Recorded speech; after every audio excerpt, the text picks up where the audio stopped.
Hello and welcome. my, Hi. my name is, who do we have online with us tonight?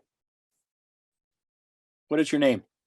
Oh, I'm Mandela. I signed up for your guys' course. I keep renewing it, but I signed up in 2021. So I'm trying to make it the year that I'm trying to take my exam finally. I just haven't had the chance to finish up my courses yet. Your name is Bella, is that right? And Bella, B-E-L-L-A? Endilla. Kind of like the end of vanilla, Andilla. Oh, okay. Well, anyway, welcome.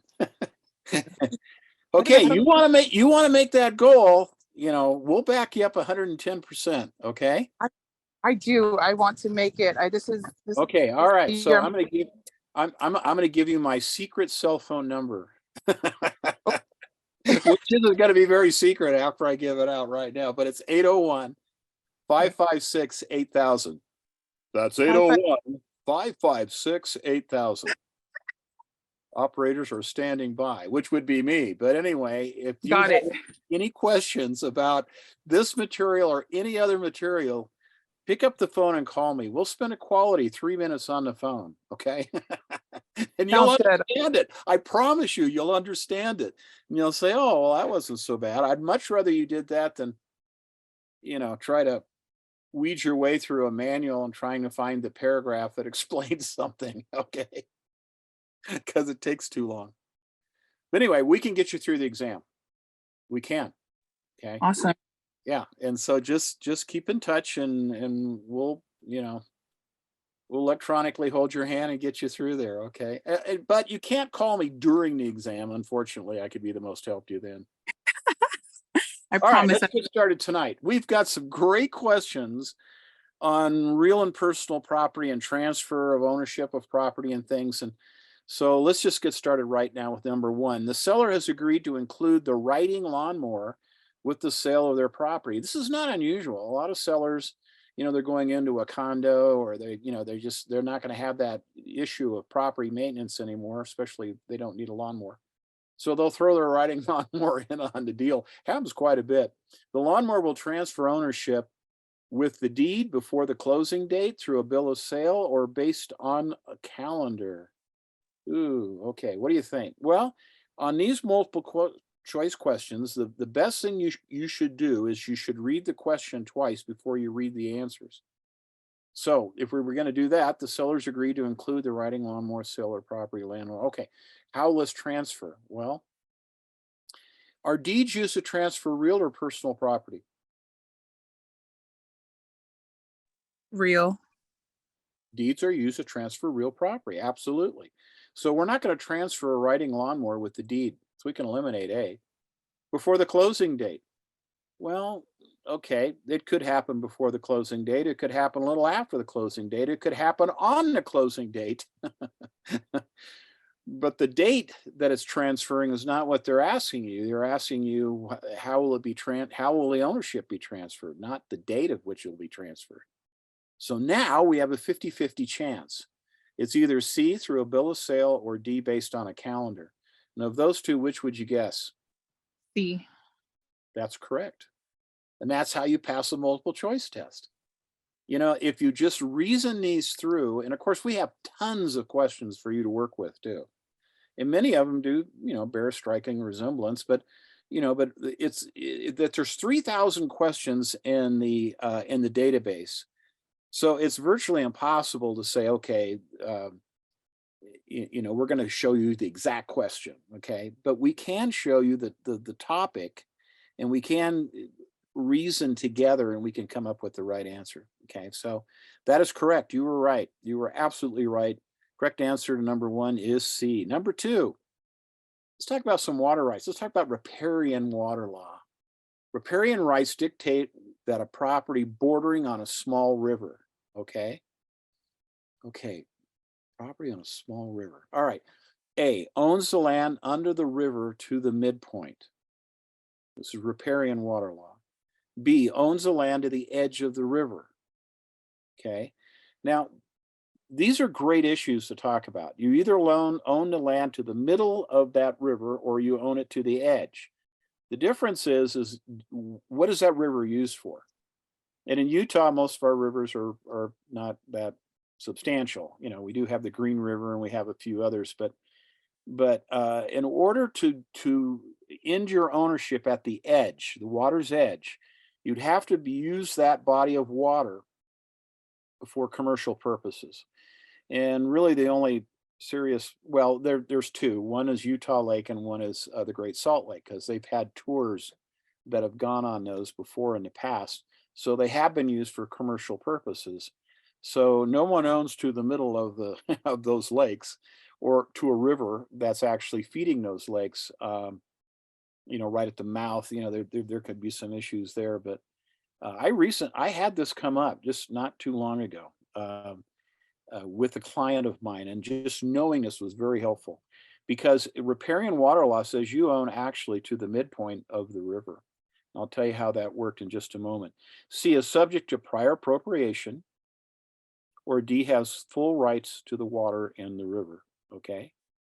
Now, our water rights in our state, uh, you know, are set up on what's called prior appropriation. But you don't have full rights to the water in the river, and you don't have you could have a prior appropriation water right, but when you look this one over, the only thing that makes sense is where is your property line? And the answer to this one is A. You know, you own to the middle, to the midpoint of the river. And where this came into play for my client was he was trying to do a little commercial development, and they had minimum parcels because he had a large parcel, and the Jordan River ran right beside it. And what we were able to argue with the planning and zoning was, well, he owned to the middle of the Jordan River. And that extra square footage gave him enough square footage to actually divide it into more lots that met their minimum size values. So, you know, it was very substantial for him. He got one extra commercial lot out of the deal. So knowing some of these things can really impress your clients, you know. And Yeah. yeah, so it's good to know some of this stuff. And riparian rights, um, you know, you own the land to the midpoint of the river, and that extra square footage made a big difference in that case. That's good to know. I And actually by, didn't. and by the way, the people in planning and zoning for that city, you know, it was in Utah County. They had no idea. They had no idea. You know, they're supposed to be regulating and coming up with all this stuff.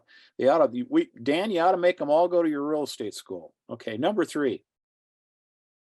Custom shelving built into a home library would be what? A, removed when the home sells. B, a personal property of the seller. C, transferred with the property unless specifically excluded in the contract. Or D, economic obsolescence. Now, obsolescence obviously is when something is losing value or is changing. Economic obsolescence is economic input into the value of real estate. If you had a major employer in a smaller town, you know, mid-sized town in Utah, you know, there's 2 or 3 major employers in the whole area, and one of them just pulled the plug and said, you know, we're closing the plant. Is that going to affect real estate values? Absolutely. I mean, you know, a third of the people in that area might be unemployed here real quickly, and that's going to affect values. Um, but what we're talking about here is some custom shelving that was built into a library in a home. And so those types of alterations, did that make it personal property or not? Well, let's talk about a toilet. Okay. And you know, toilet, if it was broken or you had to be replaced, you'd run down to Home Depot, buy a new one, haul it home in the crate, uncrate it, put it all together and wrench it into place. But when it's wrenched into place, is it personal property or is it real property? And because of the way it's connected, and because people do when they buy a home and they get a bathroom in that home, they expect the toilet to go with it. That's for good reason. And so um, it's not personal property. It becomes real property. Okay. And so in this case, we're looking at C as our answer because it will transfer with the property unless specifically excluded in the contract. Now, you could exclude a toilet in a contract. You could exclude this shelving in a contract if you wanted to. You could take all the cabinets out of the kitchen if you wanted to. It'd be a weird deal, and it would be hard to find a buyer that would buy that home, maybe, unless they're planning on remodeling it anyway. But correct answer to this one is C. It transfers with the property unless specifically excluded in the contract. It's not personal property of the seller. Economic obsolescence had nothing to do with this. So once again, you had a 50-50 chance. A, removed when the house sells to make room for the buyer. That doesn't even sound right. You'd probably guess C and you'd be right. And you'd be on your way to getting your real estate license. You only need an 80%, C minus, okay, to pass. Number 4. An example of an encroachment is an encroachment. Now, there are many words that you need to know the definition of in order to get through the exam. I mean, you just got to know it. And so several ways to do that. We have a lot of study aids. We have a lot of glossaries that you can actually use. I actually have a Quizlet program I'd be happy to give to anyone who just gets a hold of me and asks for it. It's free. And with the Quizlet program goes through, I've got about 400 terms in there. And yeah. So let's look at our number 4 here.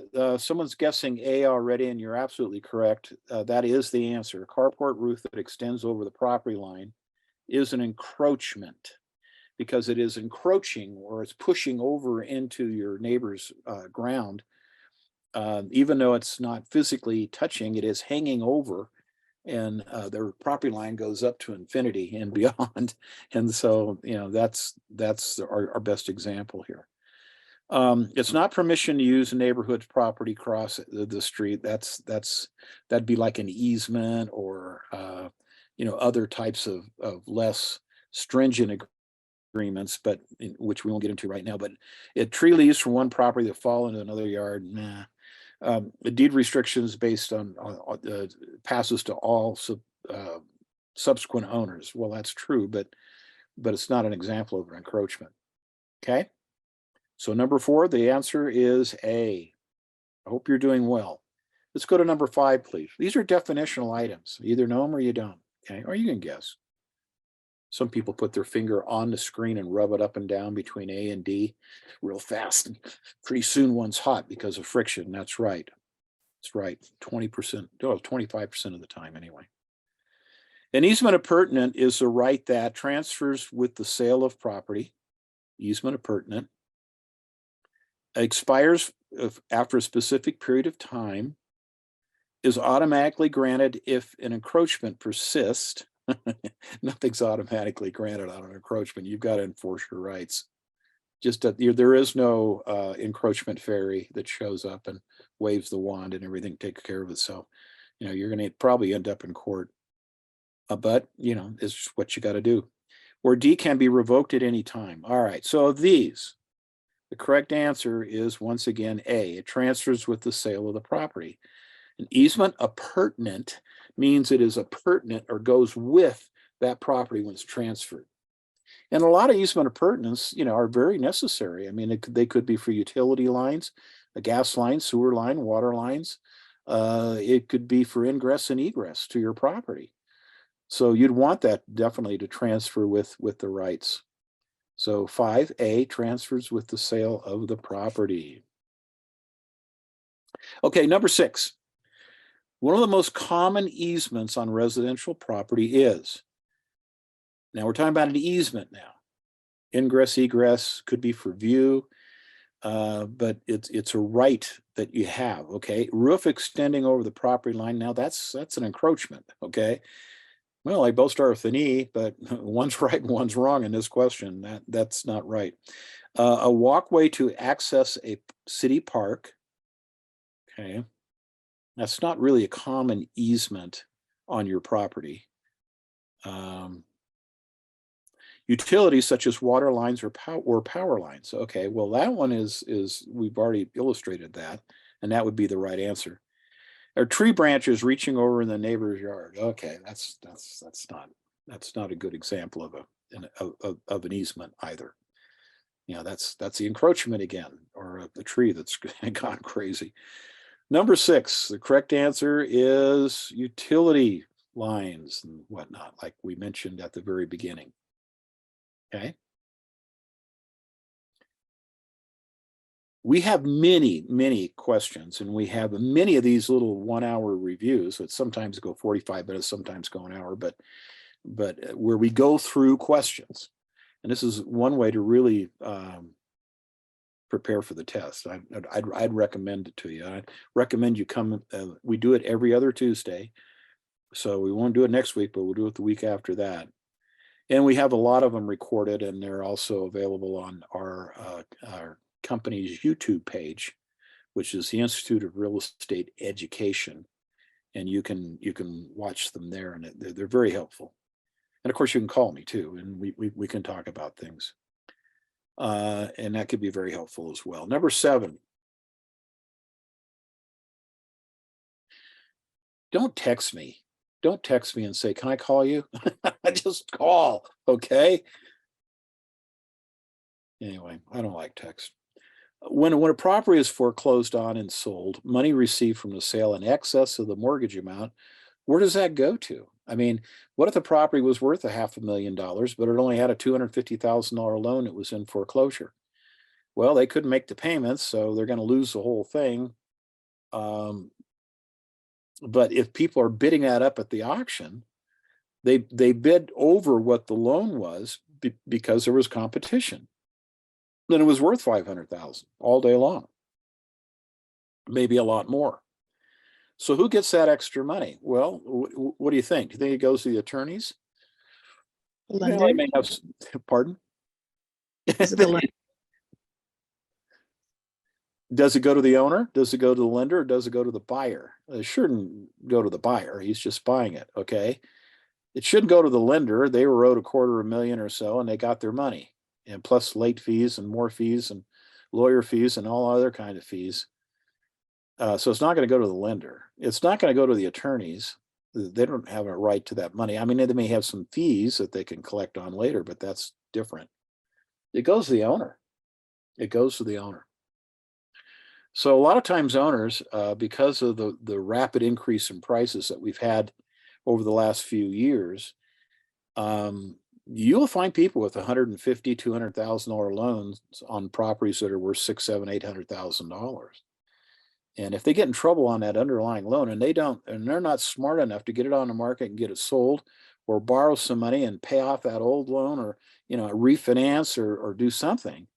A lot of time people just they just freeze up. They don't know what to do, and they don't know who to trust.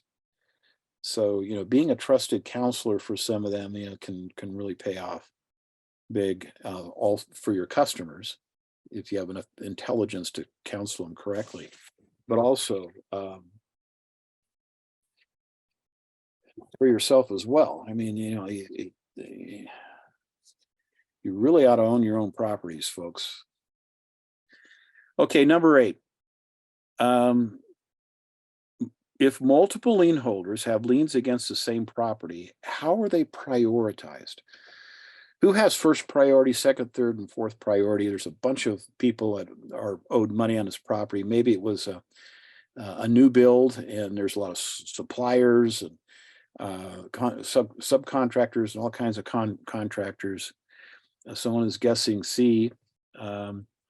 But let's look at it here. Okay, number 8. If multiple lien holders, okay, how are they prioritized?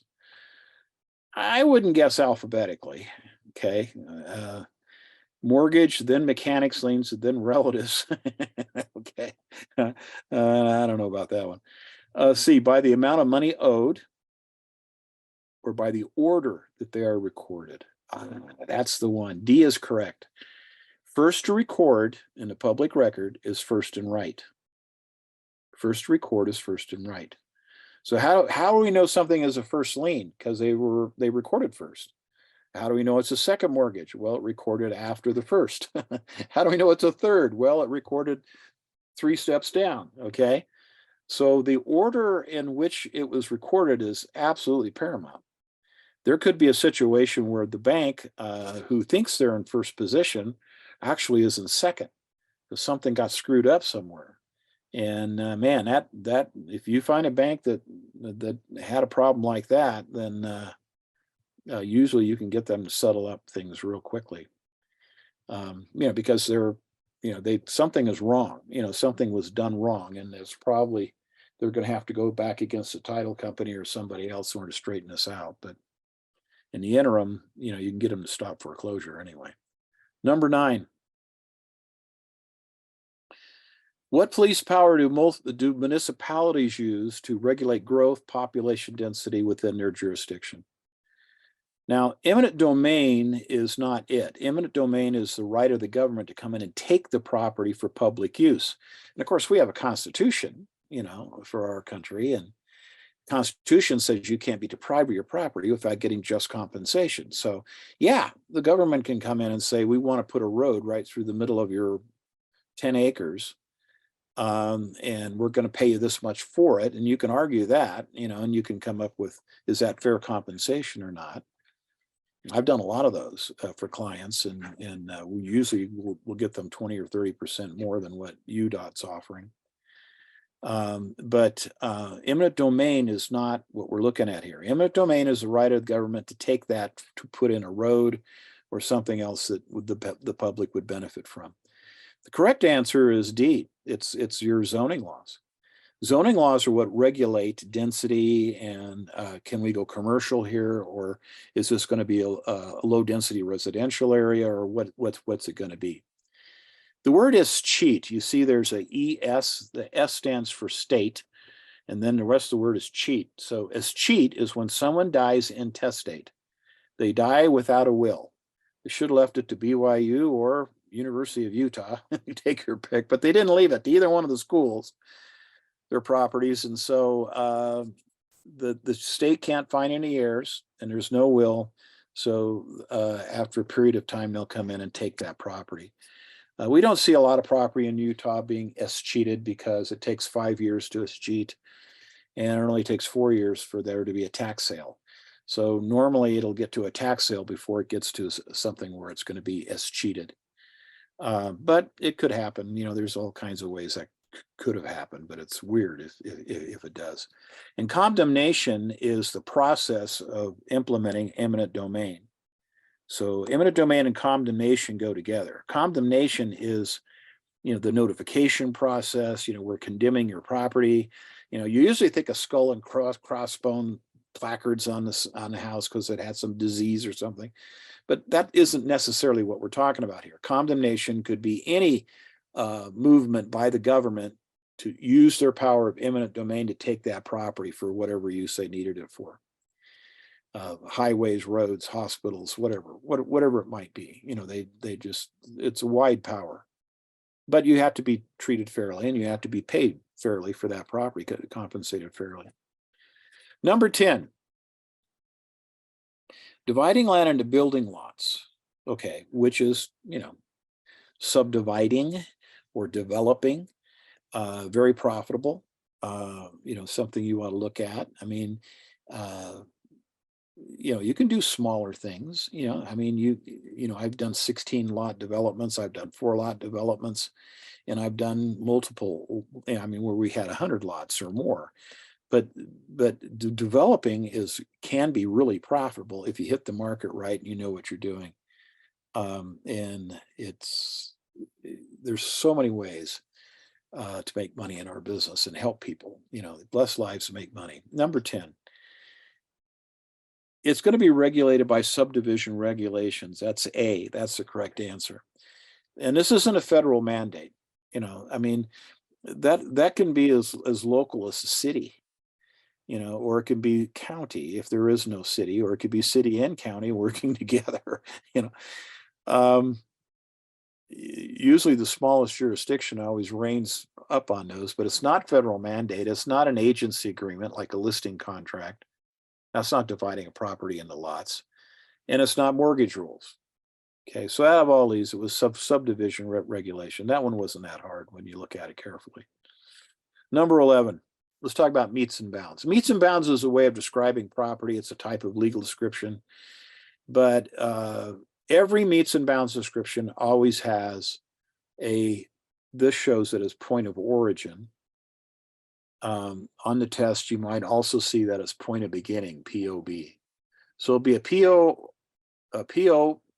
or POB, point of beginning. So point of beginning or point of origin. You have to have a starting point. And from that starting point, you decide, well, do I go this way? Do I go that way? How many feet do I go? That's my next point. And then I turn from there and I go this way and this way and this way. And eventually you come back to that point of beginning or point of origin, and it should close mathematically. Sometimes, the engineers screw up a little bit and it could be, a few inches off. It didn't quite close like it was supposed to. In other words, the property lines didn't match up exactly the way they should have. For you and I, no big deal. We can still live there fine. If you're an engineer or someone that's a lot more exacting about your life, you'll never be able to live in that house comfortably. You'll wake up in the middle of the night tossing and turning, saying, your sweetheart will say, what's wrong? I said, well, our property doesn't close mathematically. We're 4 inches off. There's a gap. Rest of us don't care as long as the fences are in. Okay, that's it for tonight, folks. We've had some pretty good questions here. When I say pretty good questions, you will see variations of these again. So these questions were picked specifically because they are ones that you've got to know these definitions. Okay, it's been fun being here tonight. Call if we can help. We're here to back you up. It is a great time to get into real estate. A lot of, I was on the board of directors for the Salt Lake board during our last little tumble back in 08. And our membership went from about 9,000 to 4,500. We lost half our membership. It's okay. We picked them all back up later, but or got different people, but we're still up to, we're about 9 or 10 now. Again, we're about 10,000 members in the Salt Lake board. But it's a great time to get into business. It really is. You can help a lot of people, including yourselves. And you want to make more money, you want to be of more value to people, then get into something where you make more money and are more valuable to people. Real estate is big numbers and they have big commissions. And so you want to be there to help people. Well, let's do it. Okay, facts. All right. Thanks for being here, folks. And we'll see you in a couple of weeks, or we'll see you on previously recorded programs on the YouTube channel. Thanks for being here. Thanks, Dan. Thank you, guys.